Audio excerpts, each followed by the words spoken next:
Echoes of the void. They say every hero has a beginning. Mine started in the woods behind my house, the day I vanished without a trace. One moment, I was hiding from my friends, the rough bark of an oak tree pressed against my back. The next, I was standing in a field miles away, my heart pounding in my chest, and my mind reeling with confusion. I was 10 years old, and that was the day I discovered my power. For years, I tried to blend in, to bury my secret beneath layers of normalcy.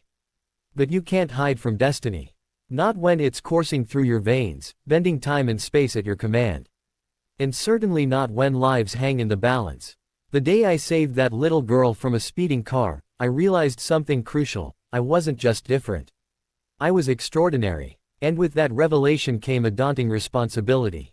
I had the power to change lives, to rewrite fate. But I wasn't alone in this.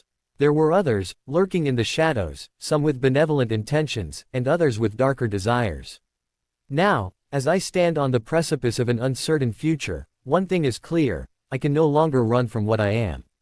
My name is Alex, and this is my story, the story of how I embraced my power, faced my fears, and embarked on a journey that would change everything. Welcome to the beginning of the end, and the dawn of a new legend. My name is Alex, and I've always been different. Not in the way that makes you popular or celebrated, but in the way that keeps you up at night, staring at the ceiling, wondering why you can't just be normal. For as long as I can remember, I've had this power. It's not something I asked for or even wanted. It's just there, lurking beneath my skin, waiting to be unleashed. The first time it happened, I was 10 years old. I was playing hide and seek with my friends in the woods behind our house.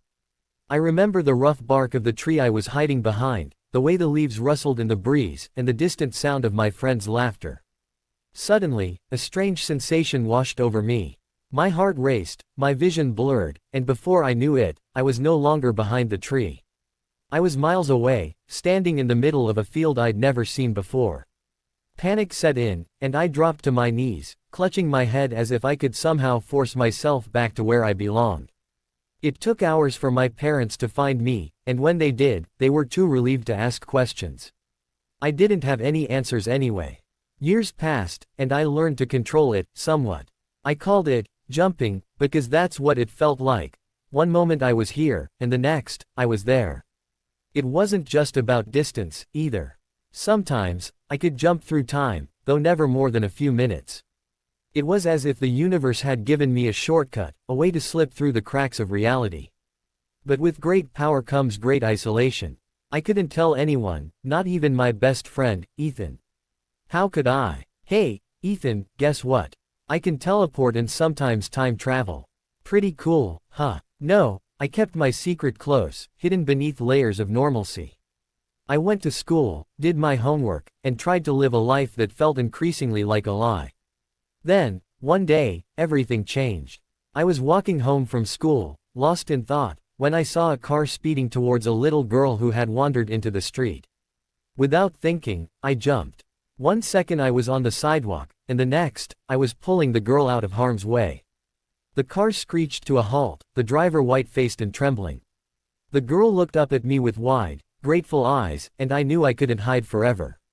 That night, I couldn't sleep. My mind was racing, replaying the day's events over and over. I had saved a life. For the first time, I felt a sense of purpose, a glimmer of understanding as to why I had this power. Maybe it wasn't a curse. Maybe it was a gift. I decided to embrace it. I started small, helping people in subtle ways, never drawing attention to myself. I became a shadow, a ghost, slipping in and out of people's lives, leaving behind only whispered rumors and unanswered questions. But the more I used my power, the more I realized I wasn't alone. There were others like me, hidden in plain sight, each with their own unique abilities. Some were good, using their powers to help those in need. Others, well, not everyone shared my sense of morality. It was inevitable that our paths would cross. One night, while patrolling the city, I encountered another jumper. He was older, more experienced, and not particularly friendly. His name was Marcus, and he had a different perspective on our abilities. To him, power meant control, and control meant domination. "You can't hide forever, Alex," he said, his voice a low growl. "Sooner or later, you'll have to choose a side. I didn't want to choose. I just wanted to help people, to make a difference. But Marcus was right. The world was changing, and so was I. My powers were growing stronger, and with them, the responsibilities I couldn't ignore. And so, my journey began. A journey to understand my power, to navigate a world filled with others like me, and to discover what it truly means to be a hero. I don't know where this path will lead, but I do know one thing: I'm not running anymore.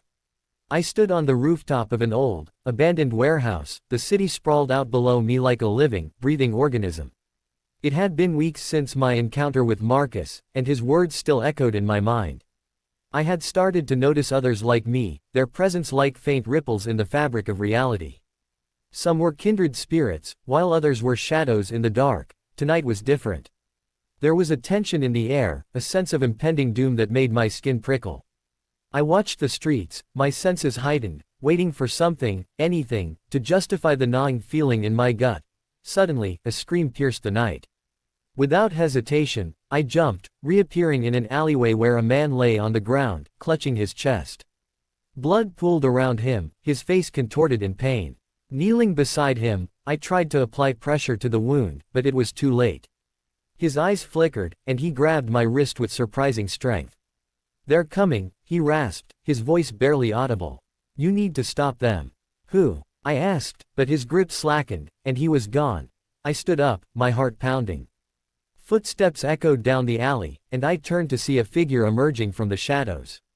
Tall, with an air of authority and menace, the man approached, a smirk playing on his lips.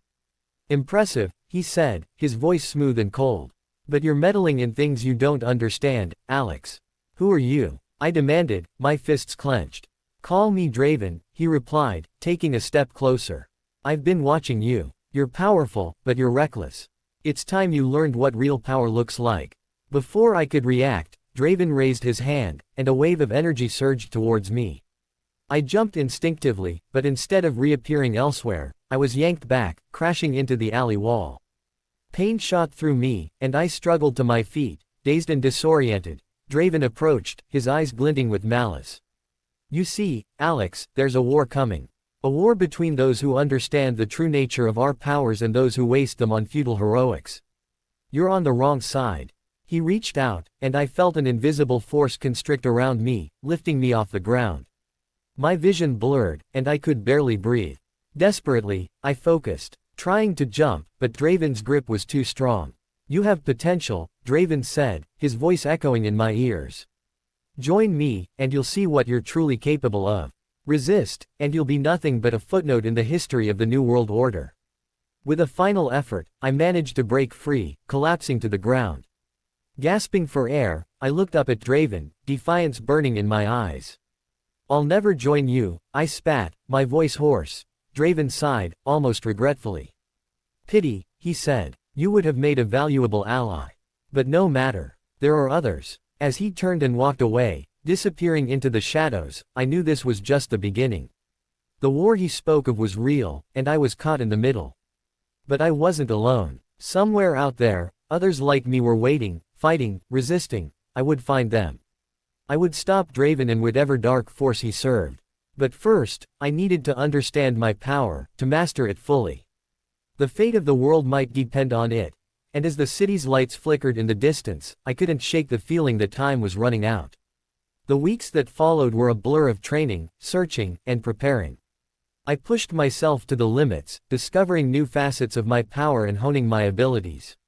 Every night, I scoured the city for others like me, forming a small network of allies who believed in the same cause. Together, we pieced together fragments of information about Draven and his plans. One evening, while poring over maps and documents in our makeshift headquarters, a dingy basement below an old bookstore, we received a tip. Draven was planning something big, a demonstration of power that would cement his control over the city. It was happening tonight. We moved quickly, coordinating our efforts. Ethan, who had discovered his own ability to manipulate electricity, provided crucial support, disabling security systems and communication lines. Maria, with her power to phase through solid objects, scouted ahead, ensuring we wouldn't be caught off guard. The location was an abandoned factory on the outskirts of the city. As we approached, the air crackled with tension. We slipped inside, silent and focused, our senses attuned to every sound and movement. In the central chamber, Draven stood with a group of followers, their faces hidden beneath dark hoods.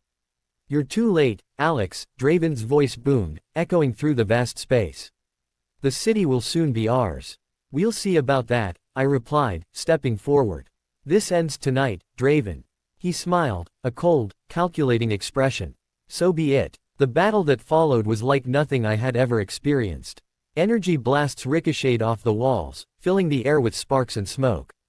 My allies fought valiantly, their powers weaving together in a desperate dance of survival. I focused on Draven, jumping and dodging his attacks, feeling the strain of each move. But as the fight raged on, something changed. I felt a surge of power, a connection to the very fabric of reality itself.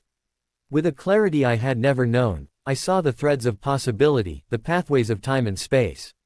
I reached out, grasping this newfound strength, and with a burst of energy, I unleashed it. Draven staggered, his eyes wide with shock.